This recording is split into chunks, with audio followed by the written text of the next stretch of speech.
My husband snapped. Stop acting like you own me. You don't get to tell me where I go or who I'm with. Everyone laughed. I just smiled and said, you're right, we're not together anymore. That night, when he tried to come home, his key didn't work. The locks had been changed. The neighbor told him something he'll never forget. You know that feeling when your world shatters, but you have to stand there, smiling, holding champagne, pretending everything's fine? That was me. My husband, Carter, just publicly dismantled our marriage in front of 20 of his colleagues, his words a cold slap in the face. And then, they laughed. For 17 excruciating seconds, I counted every single one. What would you do when the man you love makes you the punchline of his cruel joke? That night, my burgundy dress, once a symbol of confidence, felt like a target.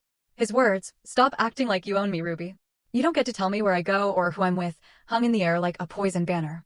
I refused to let the tears fall, but behind the brave face, something broke and something new ignited. The next morning, 5:45 a.m. I stood in our impossibly chic 19th floor apartment, making Carter's coffee. 2 sugars, no cream. The same way I'd made it 5,110 times over 14 years. My hands moved with a chilling, mechanical precision, already plotting a careful demolition. The locksmith's card was tucked in my pocket, my phone silently showing 3 missed calls from the divorce attorney I'd already contacted. Those 17 seconds of laughter still echoed in my ears, but now they fueled a quiet fury. Carter was still asleep, blissfully unaware that his theatrical performance had just triggered something irreversible. The coffee maker gurgled its familiar morning song. This would be the last time I made his coffee. My mind replayed every detail of the party, Brad's knowing clink of glasses with Carter after the declaration, Stephanie from accounting desperately avoiding eye contact, the suffocating smell of cinnamon and expensive cologne as my world cracked down the middle. The Minneapolis skyline stretched beyond our floor-to-ceiling windows, buildings piercing through the morning fog like accusations. This apartment, it was my father's final gift, his inheritance transformed into what Carter called our investment. He never contributed a penny, of course. My consulting business, which I'd built from nothing while supporting his MBA dreams, paid for our life here. Yet, somehow, the narrative had shifted. It was his apartment, his view, his success story. My name was on the deed, but possession, I'd learned, was more about perception than paperwork. I heard him stir. The rustle of expensive Egyptian cotton sheets, 1,000 thread count, bought with my year-end bonus, while he complained about my excessive spending. The irony wasn't lost on me anymore. Nothing was lost on me after last night's brutal clarity. Ruby? His voice, usually a morning comfort, now sounded like gravel. Coffee ready? On the counter, I called back, my voice as steady and devoid of emotion as a news anchor delivering tragedy. I listened to his footsteps padding across the hardwood floors we'd argued about. He wanted marble, I wanted warmth. We compromised on hardwood, which meant I'd paid for something neither of us truly wanted. He emerged in his Princeton boxer shorts, stretching. He maintained his body with the dedication of someone who believed physical perfection could compensate for character deficiencies. At 41, he still looked like the man I'd married at 27, but now I could see past the surface, to the hollow architecture beneath. What time did you get home last night? He didn't look at me, grabbing his mug. Casual, like discussing the weather. Around 11. The lie came easily. I'd actually spent 2 hours in the parking garage, crying off carefully applied makeup, then sat in our lobby until 2 a.m., talking to Harold, our doorman. A conversation that changed everything I thought I knew about Tuesday afternoons. Carter grunted, already scrolling on his phone. Brad's sending over the investment paperwork today. Need your signature by 5. The words hung between us like last night's humiliation. Brad's startup, a cryptocurrency venture that sounded suspiciously like money laundering dressed in tech vocabulary. They wanted my father's inheritance, the $400,000 that represented 30 years of his work as a construction foreman, his callous hands and broken back transformed into my financial security. Carter had been pushing it for weeks, each time more insistent, less asking than informing. I want to see the business plan first, I said, the same words as yesterday as last week. He looked up, his blue eyes narrowing with that familiar blend of condescension and irritation. We've been over this, Ruby. Brad went to Wharton. He knows what he's doing. So did the executives at Enron, I shot back. Carter's jaw tightened. He set his mug down with deliberate control, the sharp clink against granite deafening. Why do you always have to make things difficult? This is why I said what I said last night. There it was. The bridge between public humiliation and morning gaslighting. I'd learned to recognize his patterns, humiliate, then blame me for the humiliation. Demand, then accuse me of being demanding. Take, then paint me as selfish for noticing. You're right, I said, my voice smooth as the silk blouse I'd worn to my own execution. I shouldn't try to control things, like my own inheritance or my own life. He missed the edge in my voice, already confident in his victory. Exactly. When you're reasonable, everything works better. He walked over, pressed a kiss to my forehead that felt like a stamp of ownership. Wear that burgundy dress again tonight. There's another party at the Marriott client thing. My stomach turned. The same dress. It looked good on you. Powerful, he said, remembering the saleswoman's comment I'd foolishly shared. Besides, these clients weren't at yesterday's party. No one will know it's the same dress. Except I would know. I'd be wearing my humiliation like a uniform, a walking reminder of 17 seconds of laughter. That's when I understood. He wanted me to wear it. He wanted me marked by last night, branded by his public declaration of independence, while he played devoted husband tonight. I'll think about it, I said, my voice neutral as Switzerland. He was already walking back to the bedroom, dismissing me with the confidence of someone who'd never had his locks changed. Don't overthink it, Ruby. It's just a dress. But it wasn't just a dress. It was everything. Every small surrender, every swallowed objection. Every time I'd made myself smaller so he could feel bigger. The burgundy dress was just the latest uniform in a long line of costumes I'd worn in the theater of our marriage, where Carter directed every scene, and I'd forgotten I could walk off stage. My phone buzzed. Alexandra, the divorce attorney, room in my schedule at noon if you're ready to proceed. I looked at the locksmith's card, then at Carter's coffee mug with his lip prints on the rim, and finally, at the sunrise painting our apartment gold. Everything looked different in this light. Temporary. Changeable. Like a stage set waiting to be struck. Actually, I called toward the bedroom, loud enough for him to hear over the shower. I know exactly what I'm wearing tonight. What he didn't know is that I'd be wearing it in my apartment, with my locks, living my life. The 17 seconds of laughter had stopped echoing. What remained was the sound of my own heartbeat, steady and certain, counting down to freedom. Carter's hand pressed harder against my lower back as we entered the Marriott's grand ballroom. His fingers spread across the burgundy fabric of my dress, like he was marking territory. The pressure felt different now, not protective, but possessive, like someone gripping a briefcase full of money. The room sparkled with holiday decorations. Gold garlands, crystal centerpieces, enough twinkling lights to power a small neighborhood. The air smelled of expensive perfume, bourbon, and that particular scent of corporate ambition, sharp, metallic, desperate. Remember, Carter murmured against my ear, his breath hot with the whiskey he'd already consumed in the limo. These are important clients. Try to be pleasant. Pleasant? The word stuck in my throat, like swallowed glass. After last night's humiliation, after 17 seconds of his colleagues laughing at me, he wanted pleasant? I was about to respond when I saw her. Stephanie from accounting. Standing near the bar. In a burgundy dress so similar to mine it couldn't be coincidence. The neckline plunged lower, the hem rose higher, but the color was identical. Her blonde hair cascaded down her spine like a waterfall of betrayal. Melissa, Brad's wife, appeared at my elbow with 2 champagne flutes. Her eyes darted between Stephanie and me, her face cycling through expressions like a slot machine before landing on pity. "Ruby, you look lovely," she said, handing me a glass, obviously struggling not to stare at the matching dresses. "Interesting color choice tonight," I said, my voice steady as I watched Carter notice Stephanie. His hand fell from my back instantly, like I'd suddenly become radioactive. His pupils dilated, jaw slackened. For 3 seconds, he forgot I existed. In those 3 seconds, I saw our entire marriage. Every late meeting. Every Tuesday afternoon. Every text he'd hidden by tilting his phone away. Stephanie turned then, her eyes meeting mine over Carter's shoulder. She had the decency to look uncomfortable, her cheeks flushing as she registered our matching dresses. But she didn't move away. Instead, she lifted her chin slightly. A silent declaration of war disguised as confidence. The diamonds in her ears, new, expensive, familiar, caught the light. They looked exactly like the ones Carter had said were for his mother's birthday last month. "Those are beautiful earrings," I said to Melissa, though my eyes never left Stephanie. "Amazing how some women can wear expensive jewelry to work events. Must be nice to have that kind of income." Melissa coughed into her champagne. Brad materialized beside his wife, his face already flushed with alcohol and barely contained excitement. "Carter, ready to make history with this startup? Just need Ruby's signature and we're golden." My signature. My father's money.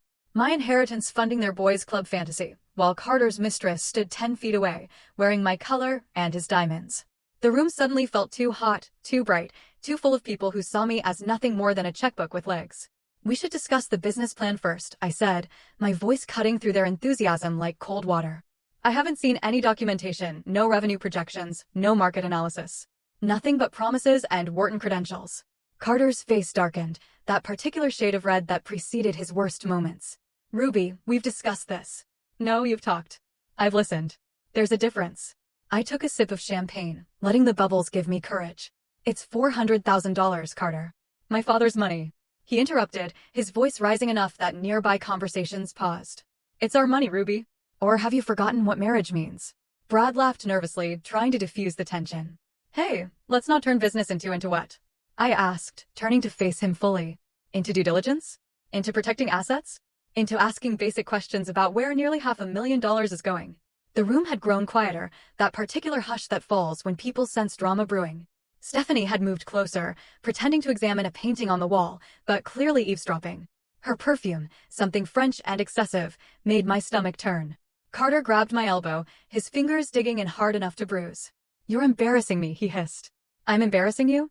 The laugh that escaped me sounded hollow, brittle. That's rich, considering last night. His grip tightened. Last night was nothing. You're being dramatic. 17 seconds, I said quietly. Your colleagues laughed at me for 17 seconds because you were being controlling. His voice boomed now, all pretense of privacy abandoned. The jazz quartet actually stopped playing, the saxophone cutting off mid-note. You always do this, Ruby. You act like you own me. Like I can't make a single decision without your permission. The entire room was watching now. 50, maybe 60 people in designer clothes, holding drinks worth more than most people's daily wages, all witnessing round 2 of my public humiliation. Stephanie had turned fully toward us, her expression unreadable, but her body language screaming anticipation. Carter's finger jabbed toward my chest, not quite touching, but close enough to feel aggressive. Stop acting like you own me, Ruby. You don't get to tell me where I go or who I'm. Minutes. The information should have hurt, but it just felt like confirmation of a test I'd already failed. How long? I asked. 6 months, maybe 7. Started right after your father's funeral. He finally looked at me, anger flashing in his usually kind eyes. You deserve better than a man who can't even cheat with dignity. At least have the decency to go to a hotel, not the bed his wife sleeps in. We continued packing, Harold's revelations settling over me like armor. My hands moved faster now, with purpose. The wedding photo on our dresser gave me pause. We looked so young, so certain. I allowed myself exactly 3 minutes to mourn those people, to grieve the couple who'd believed in forever. Then I wrapped it in newspaper and added it to a box labeled fiction. A love story. By 11:30 p.m., the apartment looked like a crime scene where only one person's belongings had been murdered. Every trace of Carter had been boxed, labeled, and moved to the hallway. I sat at my laptop, crafting the email that would serve as both evidence and manifesto. The subject line read, Transparency and Truth, a necessary update. The email itself was surgical in its precision. I attached the security footage Sarah from IT had secretly sent me, Carter's public humiliation of me at the party, his finger jabbing, his voice carrying over the jazz quartet. The video showed him toasting with Brad afterward, celebrating what he thought was his victory. I added screenshots of credit card statements showing his Tuesday afternoon hotel charges, the ones he thought I didn't know about because he used the emergency card. The recipient list was comprehensive, both sets of parents, his boss, our entire friend circle, his HR department, and, because I was feeling particularly thorough, the company's board of directors email list that Carter had left open on our shared computer. My finger hovered over the schedule send button. 2:30 a.m. seemed right. Late enough that he'd be locked out and drunk. Early enough that people would read it with their morning coffee. Diana had finished installing the new lock mechanism on the door. All done, she announced, testing the handle one final time. Your fortress is secure. I walked her to the elevator, Harold following with her tools. As we waited, Diana turned to me with eyes that understood everything without explanation. The first night's the hardest, she said quietly. You'll want to undo it all.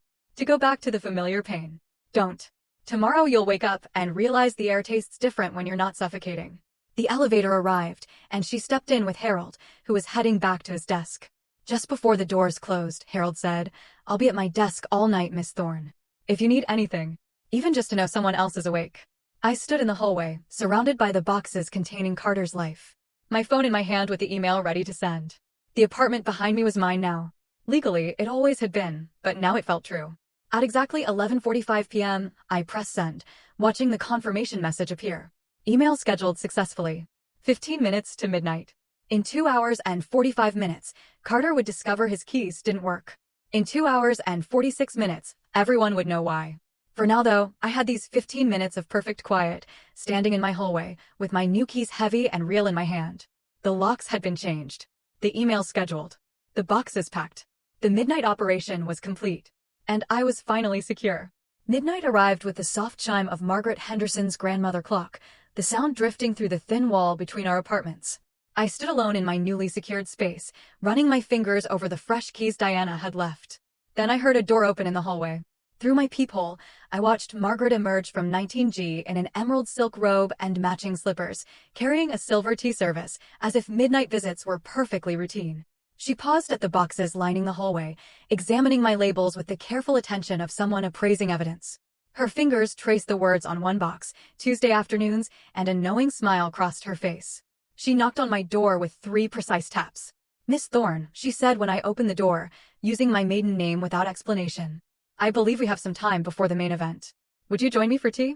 Her apartment was exactly what I'd imagined: book-lined walls, oriental rugs over hardwood, and the kind of furniture that whispered old money and good taste.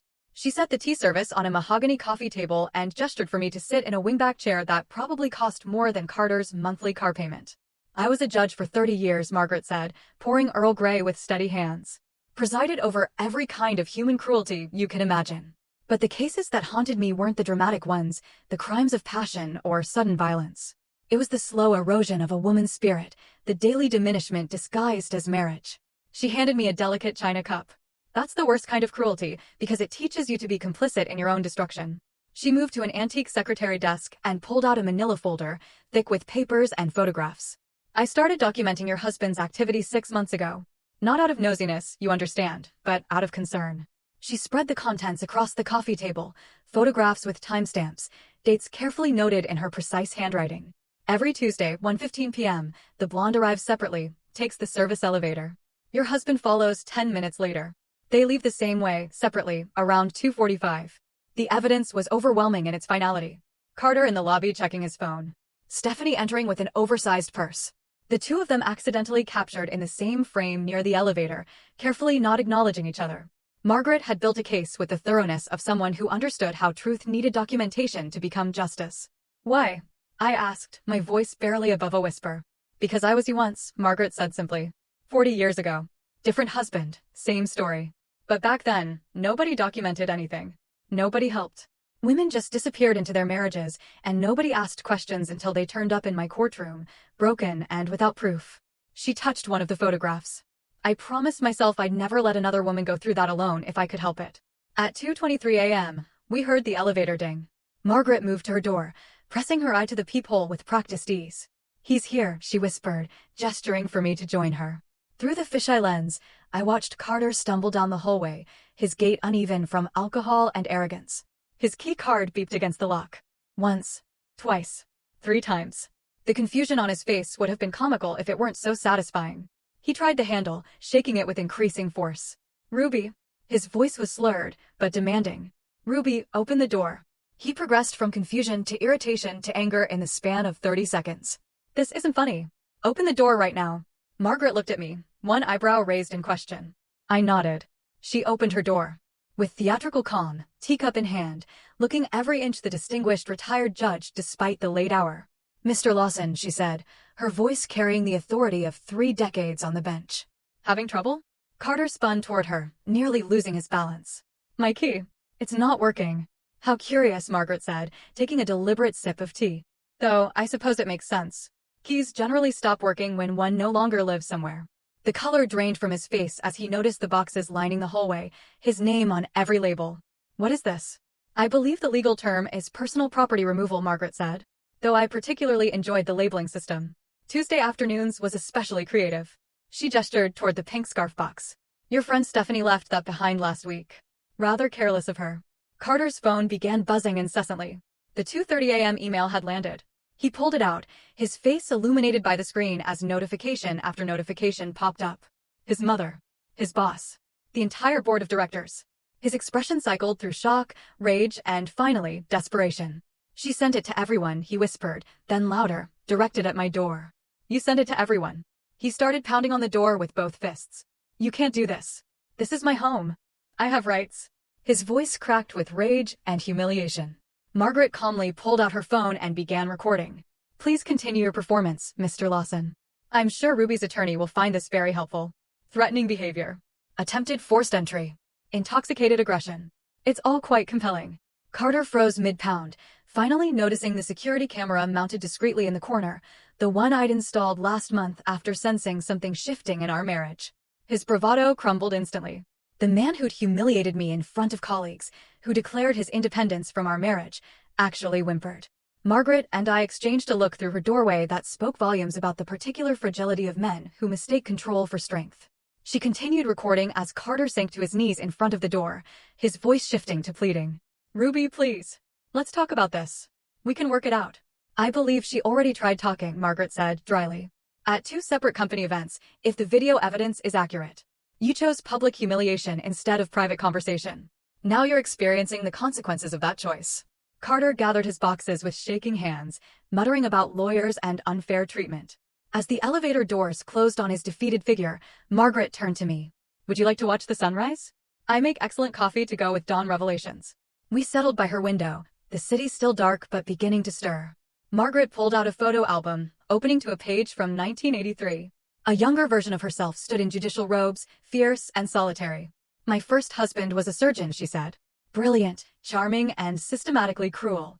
He made me feel small for being smart, inadequate for being successful. It took me 10 years to realize the lock keeping me trapped wasn't on any door. It was in my head." She showed me another photo, her swearing-in ceremony as a judge. "The day after I left him, I felt like I could breathe for the first time in a decade. But it was lonely. Nobody talked about it then. Women just endured or escaped quietly." The sky began to lighten, painting the clouds in shades of pink and gold.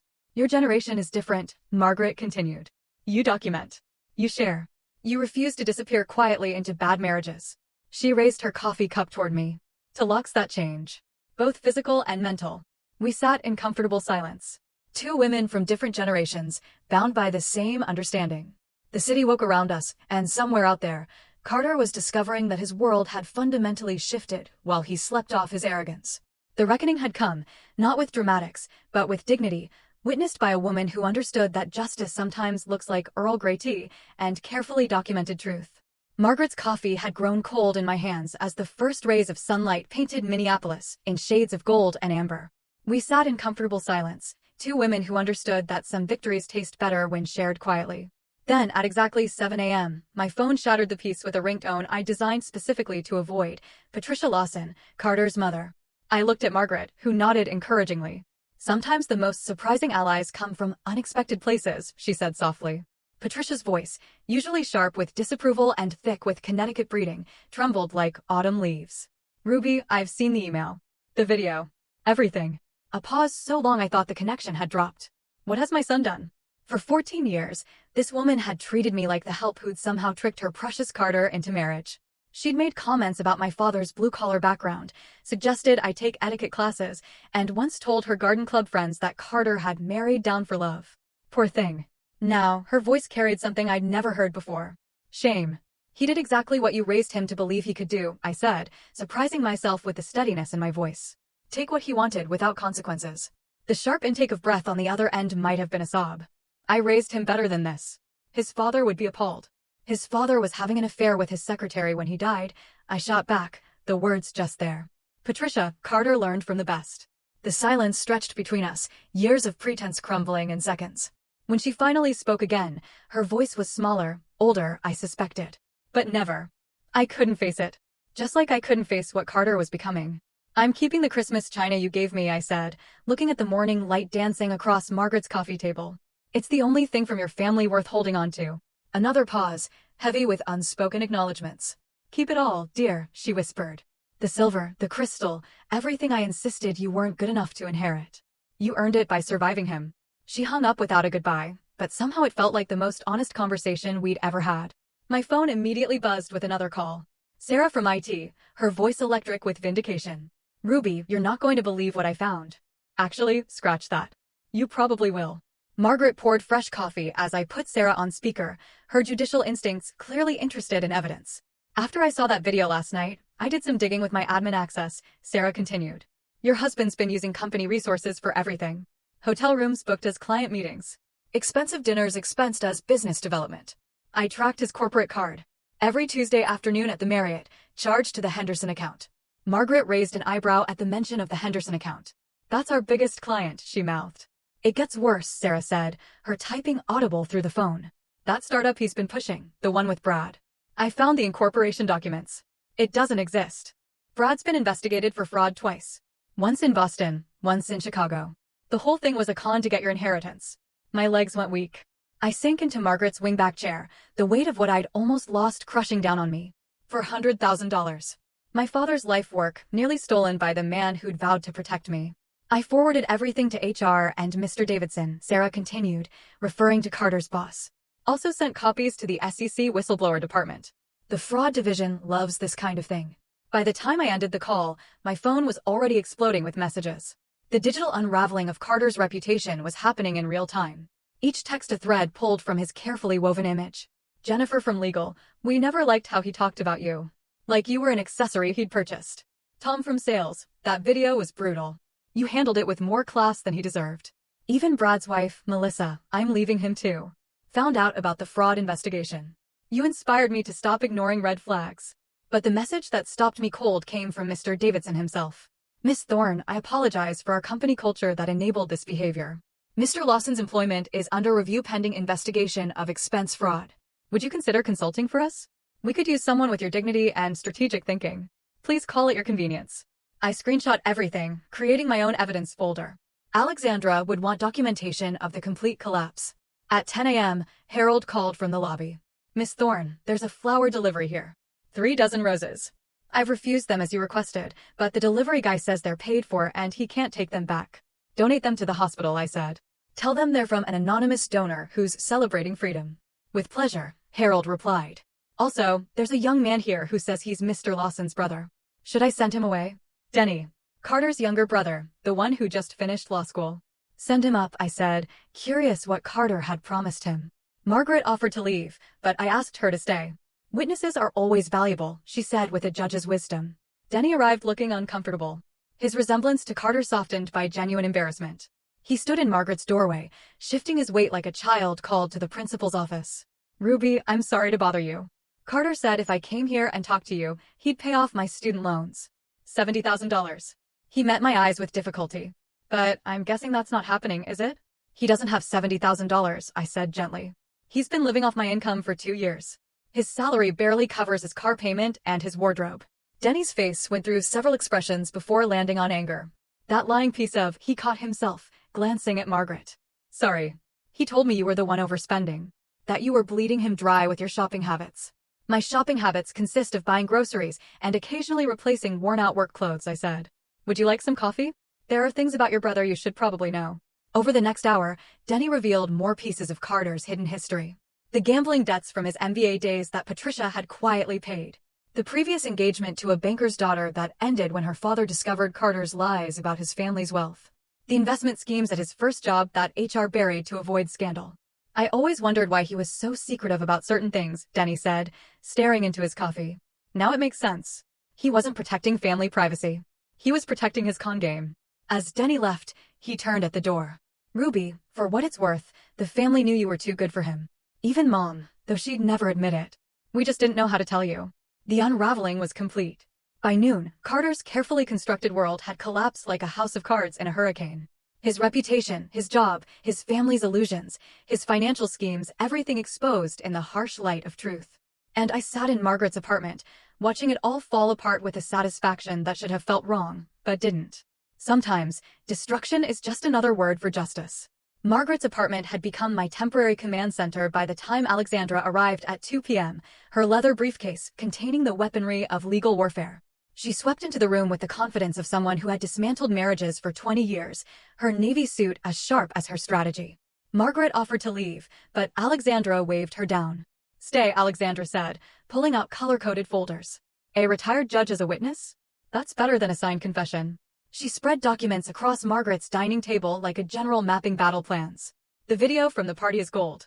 Your testimony, Judge Henderson, is platinum. But Sarah's evidence of embezzlement. She tapped a folder marked fraud in red letters. That's diamonds. She walked me through the legal architecture of Carter's self-destruction. His public declaration at the party constitutes constructive abandonment. The affair with Stephanie proves infidelity. The financial fraud. She smiled with professional satisfaction. That eliminates any claim to marital assets. He essentially played himself out of his own divorce. How long will this take? I asked, running my fingers over the evidence folders. Depends on our strategy. Alexandra pulled out 2 different timelines. Option 1, quick and clean. We file everything immediately. Push for summary judgment. You're divorced in 90 days. Option 2, we slow play it. Let him marinate in uncertainty while his world continues collapsing. I thought about 14 years of being told I was too emotional, too controlling, too much. 14 years of gaslighting disguised as concern.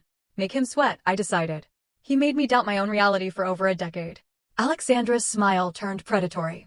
Psychological warfare it is. At 3:03 p.m., my phone buzzed. Harold's voice carried unusual tension. Miss Thorne, there's a young woman here. Stephanie Mills. She says she has information you need. I looked at Alexandra, who nodded. Mistresses often become star witnesses, she said quietly. Let her up. Stephanie arrived looking nothing like the confident woman from the party. Her designer dress had been replaced with jeans and a wrinkled sweater. Her eyes were red-rimmed, mascara smudged, despite obvious attempts to clean it. She was younger than I'd realized, maybe 25, still carrying that post-college uncertainty about the world. I'm sorry, she said before even sitting down. I'm so sorry. Margaret, ever the hostess despite the circumstances, moved toward the kitchen. I'll make tea. Stephanie collapsed into a chair, tears flowing freely. I didn't know he was really married. I mean, I knew he was married, but he said you were separated, living separate lives. He said you were crazy, vindictive, that you were trying to take everything in the divorce. When did it start? I asked, surprised by my own steady voice. 8 months ago. He approached me at a conference in Chicago. Said his marriage had been over for years, but his wife, wouldn't accept it. He painted himself as this victim trapped by a controlling woman. She accepted the tea from Margaret with shaking hands. He was so convincing. He showed me around your apartment like he owned it. Talked about selling it after the divorce was final. Alexandra pulled out her phone. Would you be willing to repeat this on record? Stephanie nodded, wiping her nose with a tissue Margaret provided. He promised me everything. A promotion to senior accountant, marriage once the divorce was done, a life together funded by the sale of the apartment. She looked directly at me. He said the inheritance from your father was actually his trust fund that you'd stolen. The calculated cruelty of his lies took my breath away. He'd inverted our entire reality to seduce a woman barely out of college. Alexandra recorded while Stephanie detailed dates, locations, promises made. Each revelation was another nail in Carter's legal coffin. There's more, Stephanie said, pulling out her phone. He sent me photos of jewelry he was going to buy me. Screenshots of real estate listings for our future home. All dated months ago, proving he was planning this while pretending to work on your marriage. My phone rang. Marcus, my brother, his voice tight with controlled fury. Ruby, you need to know something. I was organizing Carter's boxes in the storage unit when I found something in his golf bag. What kind of something? Bank statements. He has a separate account you don't know about. He's been siphoning money from your joint account for 3 years. Small amounts. 500 here, 800 there. It adds up to almost $40,000. The rage that flooded through me was different from the hurt of betrayal. This was clean, pure anger, like fire burning away the last threads connecting me to Carter. Send me photos of everything, I said. Already done, Ruby. I could handle this the family way. Make sure he understands consequences. No, I said firmly. The legal way will hurt him more. Criminal charges for embezzlement last longer than bruises. Thursday arrived with an email from Carter's lawyer requesting mediation. Alexandra laughed out loud when she read it. They want to avoid court. Good sign, means they know they're losing. The mediation was scheduled for the following Monday in a sterile conference room downtown. I wore my best suit, not for Carter, but for myself. Armor for battle. Alexandra flanked me like a bodyguard. Carter entered wearing his Harvard tie, the one he wore to important meetings. His lawyer, an older man who looked exhausted already, followed behind. Carter's eyes were bloodshot, his usual confidence cracked, but not broken. He tried his old smile. The one that used to make me forgive everything. Ruby, he started, voice dripping with practiced sincerity. We can work this out. Remember what we had? Remember Paris? I pulled out the folder Sarah had compiled, expense reports showing he charged our Paris anniversary trip to his company as client entertainment, while texting Stephanie from the Eiffel Tower. I slid it across the table without a word. His lawyer's face paled as he read. This could be criminal fraud. It is criminal fraud, Alexandra confirmed, along with embezzlement from marital assets, constructive abandonment, and documented infidelity. Carter reached for my hand across the table. I pulled back as if his touch might infect me with his delusions. Ruby, please. We had good times. The only thing I remember, I said, my voice carrying the weight of finally spoken truth, is paying for those good times while you plan to steal my inheritance. Alexandra leaned forward. Here are terms. Miss Thorne keeps all assets, including the apartment, savings, and investments. Mr. Lawson keeps nothing except his personal belongings, which have already been delivered to storage. He signs a comprehensive NDA preventing him from discussing the marriage or divorce. In exchange, we don't pursue criminal charges. Carter's lawyer whispered urgently in his ear, words like fraud and prison cutting through the murmur. Carter's face crumbled like old plaster finally giving way to water damage. The man who'd publicly humiliated me, who'd stolen from me, who'd planned to take everything while painting me as crazy, finally understood. He wasn't the one in control anymore.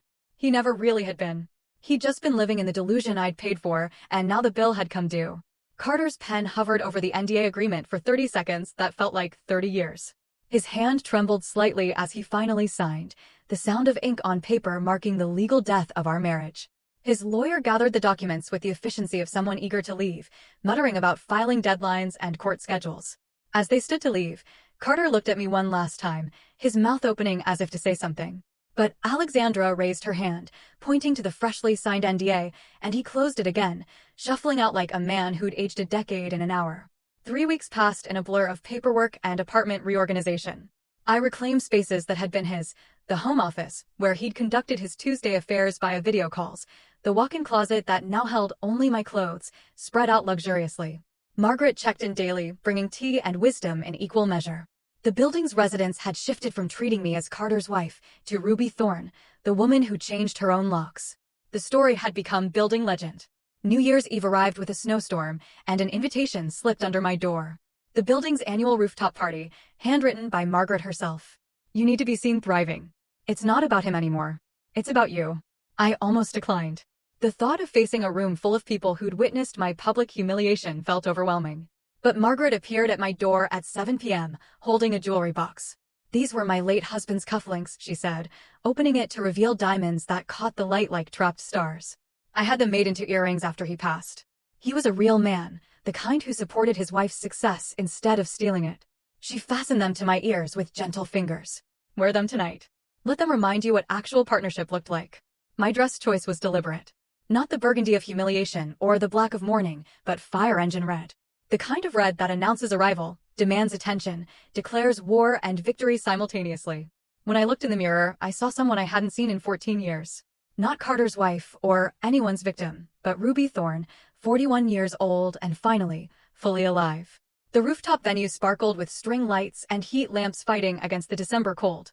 The moment I stepped off the elevator, conversations stuttered to a stop. Not the uncomfortable silence of scandal, but something else. Recognition, perhaps. Respect.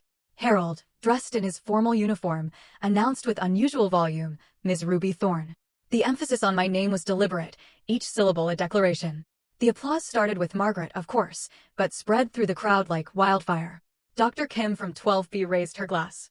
The Johnsons from 8C nodded approvingly. Even the 20-somethings, who usually ignored everyone over 30, were clapping.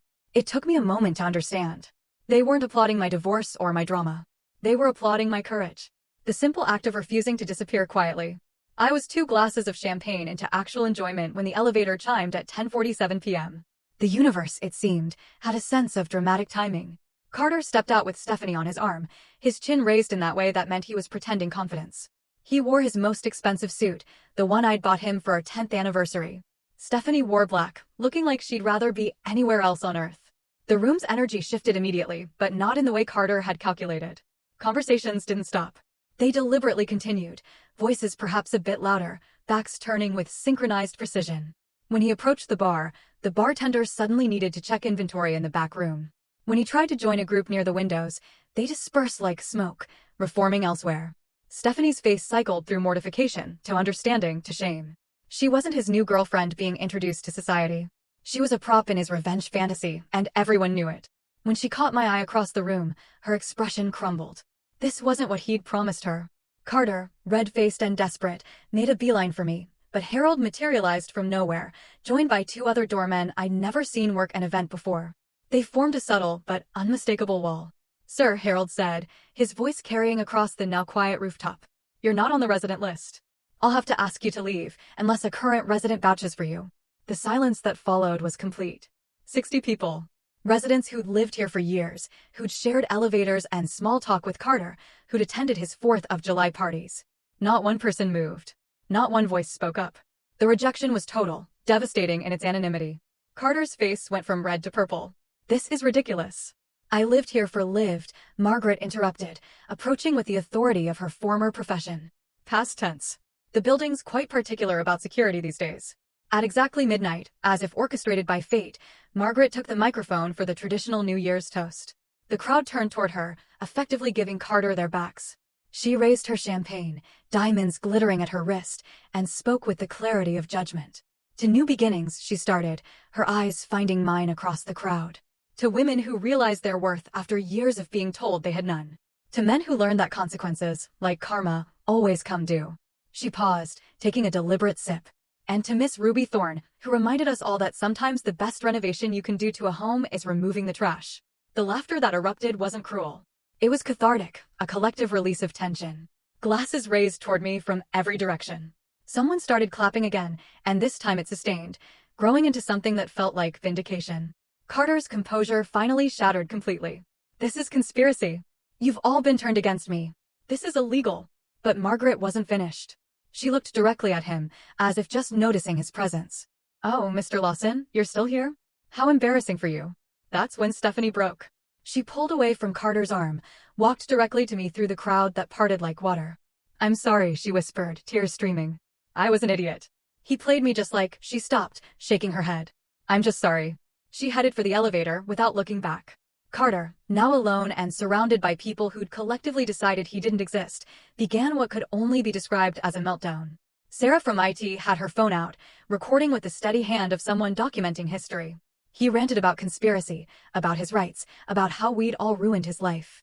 You ruined your own life, Margaret said calmly, her microphone still on. Ruby just stopped being your cleanup crew. That's when building security arrived. Not the friendly doormen, but actual security, the kind they kept for real problems. As they flanked Carter, he made one last desperate proclamation. I'll destroy you in court, Ruby. You'll get nothing. Alexandra, who'd been quietly sipping champagne in the corner, laughed loud enough for everyone to hear. With what money? Your assets are frozen pending fraud investigation. Your job is gone. Your mistress just publicly dumped you. Even your mother took Ruby's side. She raised her glass mockingly. Happy New Year, Carter. As security escorted him out, the crowd turned back to me. Not with pity or awkwardness, but with something that felt like solidarity. Dr. Kim clinked her glass against mine. Best party we've had in years, she said with a wink. The countdown to midnight began again. Margaret had actually paused it for the drama. As the numbers decreased and the ball dropped on the screen, I stood surrounded by neighbors who'd become witnesses who'd become allies. The new year arrived with cheers and champagne, and for the first time in 14 years, I celebrated without wondering what mood Carter would be in tomorrow. The fireworks faded into smoke against the Minneapolis skyline as the rooftop party continued around me, but I felt myself existing in a bubble of perfect clarity. Margaret squeezed my hand once before releasing it, her eyes carrying the satisfaction of justice served.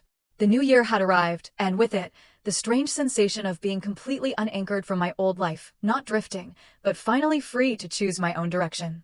January dissolved into February, then March, each day building toward the final legal confrontation. The courthouse in downtown Minneapolis stood like a monument to other people's endings, but for me, it represented a beginning. The same building where Margaret had once presided over countless divorces would now host mine. The morning of June 15th arrived, gray and humid, the kind of weather that makes everything feel heavy. Except my heart. Carter appeared diminished in every way. His suit, clearly borrowed, hung loose on shoulders that had lost their arrogant set. His lawyer, a public defender who looked exhausted before proceedings even began, shuffled papers with the resignation of someone who knew this was just procedure. The embezzlement charges hovering over Carter's head removed any possibility of contest. He couldn't fight without risking criminal prosecution. The judge, a woman about Margaret's age with similar sharp eyes, reviewed the documents with efficiency. Mr. Lawson, do you contest any of the terms set forth in this dissolution? No, Your Honor. His voice cracked on the honorific. 12 minutes. That's all it took to legally dissolve 14 years. The gavel came down with a sound like punctuation at the end of a very long sentence. As we filed out, Carter lingered by the courthouse steps, his face working through emotions like he was trying to find the right one. I loved you once, he said, the words falling flat in the humid air. I paused, Margaret's wisdom flowing through me like inherited strength. No, you loved what I provided. The stability. The money. The cover for your inadequacies. There's a difference between loving someone and loving what they do for you. He opened his mouth, closed it, then walked away. His figure grew smaller against the city backdrop until he turned a corner and vanished. I knew with absolute certainty I would never see him again, and the thought brought only peace, clean and complete, like the click of a well-oiled lock. 2 weeks later, Patricia Lawson called to arrange a visit. She arrived at my apartment, carrying a leather case. I recognized the family jewelry she guarded throughout my marriage, like I might steal it. Her hands trembled slightly as she set it on my coffee table. "I was wrong about you," she said without preamble, age having worn away her capacity for pretense. "Wrong to treat you as less than. Wrong to raise a son who could." She stopped, composing herself. "I failed him. And that failure hurt you." We sat across from each other, two women, examining the wreckage one man had created between them. She opened the case, revealing pieces I'd only seen in family photos: an Art Deco bracelet, pearl earrings from the 1920s, a sapphire ring that had belonged to Carter's grandmother. "These should have been yours from the beginning," Patricia said. "I withheld them out of snobbery, thinking you weren't good enough for our family. The truth is, we weren't good enough for you. We would never be friends. Too much history, too much hurt. But in that moment, we found understanding." She told me Carter was living with Denny now, working at an enterprise location near the airport, dating a woman named Jennifer, who thought he was divorced because his wife had been unfaithful. "I hope he's learned," Patricia said, though her tone suggested she knew better. "You taught him the lesson I couldn't, that actions have consequences." Before leaving, she embraced me. Not the air kisses of 14 years, but a real hug. The kind that acknowledges shared pain. "Thank you for not destroying him completely," she whispered against my ear. "I only destroyed the fiction," I replied. "The rest was always there, waiting to be exposed." By September, my consulting firm had tripled its client base. The story of the woman who locked out her life had become Minneapolis business legend. Female executives sought me out specifically, wanting the strategic mind that could orchestrate such a complete reversal of power. "If you can plan a divorce like a military operation," one CEO told me over lunch, "imagine what you can do for my merger." I moved offices to a building with windows that actually opened, a detail that felt monumentally important. Fresh air whenever I wanted it. No climate control beyond my own preferences. Margaret visited weekly, and together we'd founded something unexpected, the Lock Club, a support group for women learning to control their own doors, both literal and metaphorical. "We should write a book," Margaret suggested one afternoon, watching the group of 12 women sharing stories of escape and triumph. "Call it Changing the Locks, a guide to reclaiming your life." "Maybe," I said, though I was already thinking about chapter structure. The way truth could become instruction for others trapped behind doors they thought they couldn't change. Now, on this Tuesday morning in October, I stood in my apartment, truly, completely mine, watching another sunrise paint the city gold. The locks had evolved again. Smart locks controlled by my phone. A technology that felt symbolic. No physical keys to copy. No mechanical tumblers to pick. Just encrypted digital security I controlled completely. Harold still worked the front desk, still called me Miss Thorne with obvious pride. Young women in the building sought me out for advice about relationships, careers, self-worth. Last week, a 28-year-old named Emma asked me the question I'd once asked myself: how do you know when it's time to leave?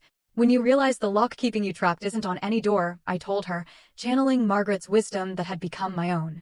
"It's in your belief that you need someone else's permission to be free. The moment you understand that, you already have the key." My phone buzzed. Another unknown number, probably Carter trying again through some app or borrowed phone. I deleted it without reading, without anger, without any emotion at all. Some doors, once locked, should remain that way. I made my coffee. 1 sugar, oat milk. Prepared exactly how I preferred. And smiled at this small rebellion that had become routine. Freedom lived in these tiny choices as much as the dramatic ones. Every preference expressed, every boundary maintained, every decision made without seeking approval, was another tumbler clicking into place in the lock of my own autonomy. The morning light caught the diamonds Margaret had given me, the ones that belonged to a man who'd understood partnership. They sparkled against my wrist as I raised my coffee cup in a silent toast. To endings that become beginnings. To locks that protect instead of trap. To the woman I'd become by refusing to remain who I was expected to be. The lock that changed everything wasn't just on my door. It was the one I'd finally installed in my own heart, securing my worth from anyone who might try to diminish it again. And that lock, that one would never be changed. If this story of calculated revenge and reclaimed dignity had you cheering for Ruby, hit that like button right now. My favorite part was honestly when Margaret delivered that devastating midnight toast, calling out Carter's presence with perfect judicial timing. What was your favorite moment of Ruby's transformation? Tell me what you think in the comments. I really want to know. Thanks for watching. Take care.